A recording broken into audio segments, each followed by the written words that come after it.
বাংলাদেশের মাঠের ফুটবল এখন অনেকটাই বদলে গেছে।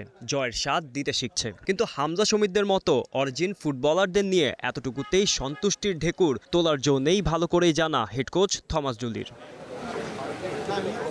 বদলাতে চান বাংলাদেশের ফুটবল দর্শন, মাঠের খেলার ধরন। স্পেনের 1-to-1 টাচের ধাঁচে খেলাতে চান জামাল সোহেলদের। আর্জেন্টিনার দল থেকে নিতে চান ঘুরে দাঁড়ানোর মানসিকতা। বিশ্বকাপে আর্জেন্টিনা ব্রাজিলের জন্য করা বাংলাদেশের মানুষের উল্লাস চান বাংলাদেশের ফুটবলারদের জন্য। আমি ফুটবলের পেছনে দৌড়াতে চাই না, আমি চাই আমরা ফুটবল খেলি।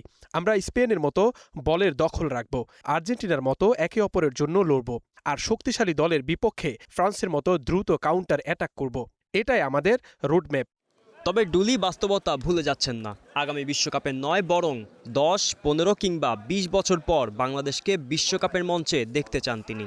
সেই লক্ষ্যে এখন থেকেই তৈরি করতে হবে আরও বেশি মানসম্পন্ন তরুণ ফুটবলার। বিদেশে বেড়ে ওঠা যোগ্য বাংলাদেশি ফুটবলারদের জাতীয় দলে আনার চেষ্টা করতে হবে এবং ধারাবাহিকভাবে উন্নতি করতে হবে ফিফা র্যাঙ্কিংয়ে।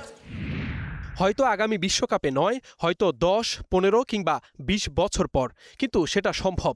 এজন্য আমাদের সঠিক পথে এগোতে হবে, ভালো তরুণ ফুটবলার গড়ে তুলতে হবে এবং ফিফা র্যাঙ্কিংয়ে উন্নতি করতে হবে। আর সবচেয়ে গুরুত্বপূর্ণ বিষয়, আপনারাই আমাদের 12তম খেলোয়াড়। আমি আপনাদের স্টেডিয়ামে দেখতে চাই।